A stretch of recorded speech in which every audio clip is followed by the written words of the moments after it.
پاکستان میں سزا کا یقینی ہونا نہیں ہے. تو جب تک سزا ہونا یقینی نہیں ہوگا پاکستان میں قانون کی عملداری پیدا نہیں قائم ہوگی. اور یہی عمران خان صاحب کا پیغام بھی ہے. سسٹم ہمارا کرپٹ ہے بحیثیت مجموعی. وہاں جو ہمارے پروسیکیوٹرز ہیں، ہمارے ججز جو ہیں لوور جوڈیشری میں، اس کا مطلب ہے کہ دیر از اے پرابلم. اور پرابلم اس سسٹم میں ہے جس کو چند لوگ کنٹرول کرتے ہیں. ایک بات واضح ہے کہ امریکہ کی پاکستان کے حوالے سے نیریٹو یا بیانیہ مثبت نہیں ہے. اور ہمارے جنرل ہیڈ کوارٹر سے کور کمانڈرز کانفرنس کے بعد جتنی بھی باتیں آئی ہیں وہ ساری ثانوی حیثیت رکھتی ہیں. تو ایک بات واضح ہے کہ دونوں ملکوں کے تعلقات اچھے نہیں ہیں.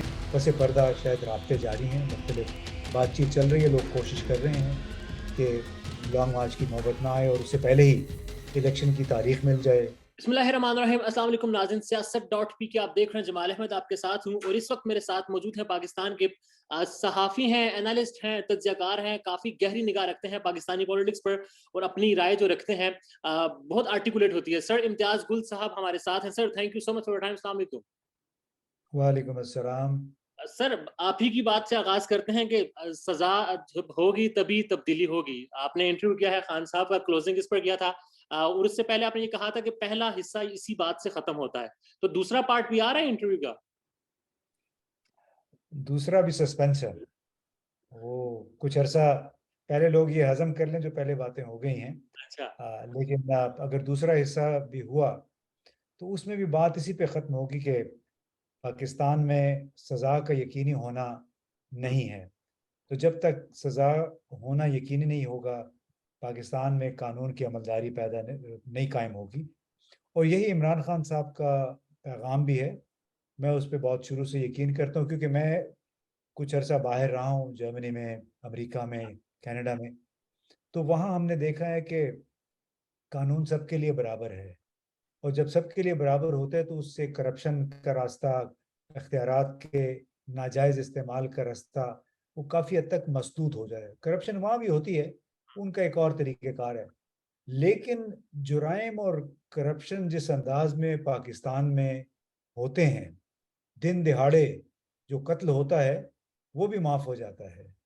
تو یہ میرا خیال ہے پیغام ہے جو کہ عمران خان صاحب کی طرف سے بار بار آتا ہے.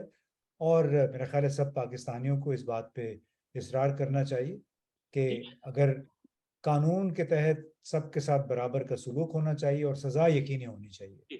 سر آپ نے یہ بھی کہا تھا کہ ایک آدمی تن تنہا تمام سٹیک ہولڈرز کے خلاف جنگ لڑ رہا ہے اور حقیقی آزادی کی آپ نے بات بھی کی. تو آپ سمجھتے ہیں کہ عمران خان تن تنہا لڑ رہے ہیں تمام پولیٹیکل سٹیک ہولڈرز کے ساتھ؟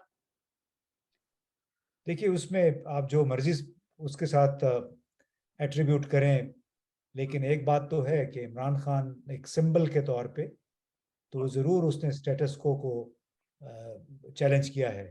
یعنی دنیا بھر میں جو تحریکیں چلی ہیں اس میں بہت سارے لوگ ہوتے ہیں، فٹ سولجرز ہوتے ہیں، سپورٹ انفراسٹرکچر ہوتا ہے، سمبل ایک ہوتا ہے. چاہے وہ چی گویرا تھا، چاہے وہ پاکستان میں ان سے پہلے بے نظیر بھٹو صاحبہ تھیں، اور اس طرح اور بہت سی دنیا میں مثالیں ہیں کہ ایک لیڈر سامنے آتا ہے، آرٹیکولیٹ وہ ایک لیڈر کرتا ہے کسی مخصوص سوچ کو. موجودہ حالات میں عمران خان نے وہ کام کیا ہے جو ان سے پہلے کسی نے جرت ہی نہیں کی. یعنی جب وہ سیدھا سادہ جنرل باجوہ کا بھی نام لے لیتے ہیں، جی ایچ کیو کا بھی نام لے لیتے ہیں، اور پھر ان لوگوں کا بھی جن کے ساتھ جی ایچ کیو کا لینا دینا رہا ہے. تو ایک بہت بڑی تبدیلی ہے پاکستان میں آئی ہے. اس سے پہلے کسی لیڈر میں یہ جرت نہیں تھی. ہاں وہ حکومت سے جب باہر گئے، نواز شریف صاحب نے وہ باتیں کہیں، لیکن یہ صاحب جو پاکستان میں موجود ہیں انہوں نے یہ باتیں کی. تو میرا خیال ہے کہ ایک مختلف زمانہ ہے اور جی ایچ کیو کو بھی معلوم ہے، فوج کو بھی، کہ انہوں نے بھی سروائیو کرنا ہے اس معاشرے میں. اور یہ کہ اگر پاکستان اچھا ہوگا تو تبھی پاکستان کی مسلح افواج بھی اچھی ہوں گی. تو لہٰذا ایک دوسرے سے جڑے ہوئے معاملات، اس پہ کسی کو ناراض نہیں ہونا چاہیے. ٹھیک ہے سر، اکاؤنٹیبلٹی کی بات تھی انٹرویو میں، خان نیب کے حوالے سے بات ہوئی. تو آپ کیا سمجھتے ہیں موجودہ جو حکومت ہے اس کے 5 مہینے کی پرفارمنس آپ کے سامنے ہے، خان صاحب کا بیانیہ مضبوط ہے کہ یہ لوگ اپنے آپ کو خود کو این آر او دینے کے لیے ہی آئے تھے؟ تو جو کچھ انہوں نے اقدامات کیے اس سے تو ظاہر یہی ہوتا ہے کہ جہاں کہ کہا جائے کہ 49,90,999 تک کی کرپشن بے ضابطگی ہوئی ہے، اس کو نیب ٹچ ہی نہیں کرے گا. صرف اس کے اوپر کے کیس، یعنی 50 سے اوپر کے کیس، یہ تو بڑے ایک مزہ کا خیز سی صورتحال ہے. بے ایمانی ہے، چاہے وہ 5 لاکھ کی ہے، 5 کروڑ کی ہے یا 50 کروڑ کی ہے. لیکن اصل مسئلہ ہے اس بے ایمانی کو ثابت کرنا. اس میں نیب بالکل ناکام رہا ہے، اور عمران خان صاحب نے یہی بار بار کہا، کیونکہ سسٹم ہمارا کرپٹ ہے بحیثیت مجموعی. وہاں جو ہمارے پروسیکیوٹرز ہیں، ہمارے ججز جو ہیں لوور جوڈیشری میں، ہمارے جو ملزمان ہوتے ہیں جن پہ الزام لگا ہوتا ہے، ان سب کا ایک بڑا، میں کہوں گا کہ گھناؤنا گٹھ جوڑ ہے، جس میں یہ تمام لوگ بچ جاتے ہیں. بڑے بڑے لوگ پیسے لگا کے اثر و نفوذ کے ذریعے، عام لوگ بیچارے عدالتوں میں، تھانوں میں ذلیل و خوار ہوتے رہتے ہیں. اب میں یہ نہیں کہتا کہ نیب نے کیسز صحیح بنائے تھے، کئی کیسز انہوں نے غلط بنائے تھے، کئی کیسز میں جینوئن بھی تھے، لیکن دنیا بھر میں وائٹ کالر کرائم کو ثابت کرنا مشکل ہوتا ہے، بہت مشکل ہوتا ہے.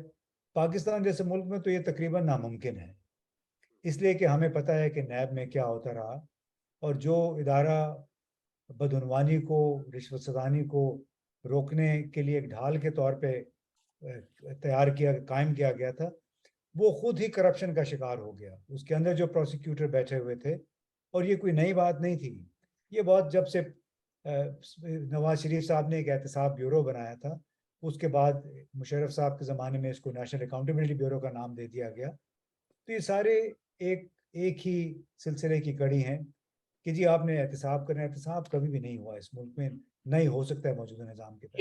یہی کہا تھا خان صاحب نے، انہوں نے کہا تھا کہ نیب میرے انڈر بھی نہیں تھی، اسٹیبلشمنٹ اس کو ڈیل کرتی تھی، اور پھر یہی کہا کہ اسٹیبلشمنٹ کے لیے corruption is not an issue, problem نہیں ہے. تو آپ آف دا ریکارڈ بھی آپ کی بات ہوئی ہوگی خان صاحب سے، تو مایوس تھے وہ کہ اسٹیبلشمنٹ کو جب مسئلہ ہی نہیں ہے کرپشن سے، تو پھر ہم آگے کیسے بڑھیں گے؟ بحیثیت مجموعی ظاہر ہے لوگ تو اس بات سے، میں خود بطور پاکستانی پریشان ہوں کہ نیب نے اتنے سارے کیسز بنائے، لوگوں کو انہوں نے ذلیل بھی کیا، رسوا بھی کیا، اس میں سے نکلا کچھ نہیں. اس کا مطلب ہے کہ دیر از اے پرابلم، اور پرابلم اس سسٹم میں ہے جس کو چند لوگ کنٹرول کرتے ہیں. اور مجھ سے 3 سال پہلے ایک صاحب نے کہا تھا کہ جوائنٹ انٹروگیشن ٹیم جو ہم نے بنائی تھی، جس کا وقتی طور پہ ہیڈ کوارٹر کراچی میں ہوتا تھا، 12 ایجنسیز تھی پاکستان کی، اس کے نتیجے میں انہوں نے جتنے کیسز نکالے تھے، جتنے تانے بانے جوڑے تھے، اومنی گروپ کے ساتھ، عابد مجید کے ساتھ، فریال تالپور صاحب، آصف علی زرداری، انہوں نے یہ کہا تھا کہ یہ واٹر ٹائٹ کیسز ہیں، اور اگر یہ کسی سیاسی سمجھوتے کی نظر نہ ہوئے تو اس میں جتنے ملزمان ہیں وہ بچ ہی نہیں سکتے. اچھا. لیکن ہم نے دیکھا کہ جو ملزمان تھے وہ کوئی دبئی میں بیٹھا ہے، کوئی وزیر خارجہ بن گیا ہے، کوئی سندھ حکومت میں بیٹھا ہوا ہے. تو وہ ایک بدقسمت ہماری سیاسی زندگی کا ایک پہلو ہے کہ مخصوص موقع پہ جو کیسز ہوتے ہیں، بڑے پکے واٹر ٹائٹ کیسز، وہ بھی کمپرومائز کی نظر ہو جاتے ہیں، اور اسی وجہ سے پاکستان میں احتساب نہیں ہو سکا. اب سر، امریکی سازش کا بیانیہ ہے خان صاحب کا، انٹرنیشنل اسٹیبلشمنٹ کی بات ہوتی ہے، آپ کیا سمجھتے ہیں، آپ کا تجزیہ کیا ہے؟ انٹرنیشنل اسٹیبلشمنٹ ہی کے ساتھ پنگا ہے اصل خان صاحب کا، جو بلاک ہے رشیا چین بلاک؟ دیکھیے انٹرنیشنل یا نیشنل مجھے نہیں معلوم، کہ وہ شاید ان کی اپنی آرٹیکولیشن بھی درست نہیں ہے اس حوالے سے، چونکہ وہ شاید تھوڑے سے کنفیوژن کا شکار تھے کہ کسی ملک کا نام لیں نہ لیں. لیکن ایک بات بڑی واضح ہے کہ جو 13 اکتوبر کو امریکی صدر نے کیلیفورنیا میں اپنی ایک تقریب میں پاکستان کے حوالے سے جو بات کی کہ پاکستان نیوکلیئر ہتھیاروں سے مسلح ایک خطرناک ملک ہے، یہ جو ان کا ایک فکرہ تھا، یہ ہے امریکہ کی سوچ پاکستان کے بارے میں. اور اس سوچ کی انڈورسمنٹ جو تھی، وہ اسٹیٹ ڈپارٹمنٹ کی ایک ترجمان نے اسی دن ایک پریس کانفرنس میں کر دی تھی. اس میں انہوں نے کہا کہ President Biden has not said anything new.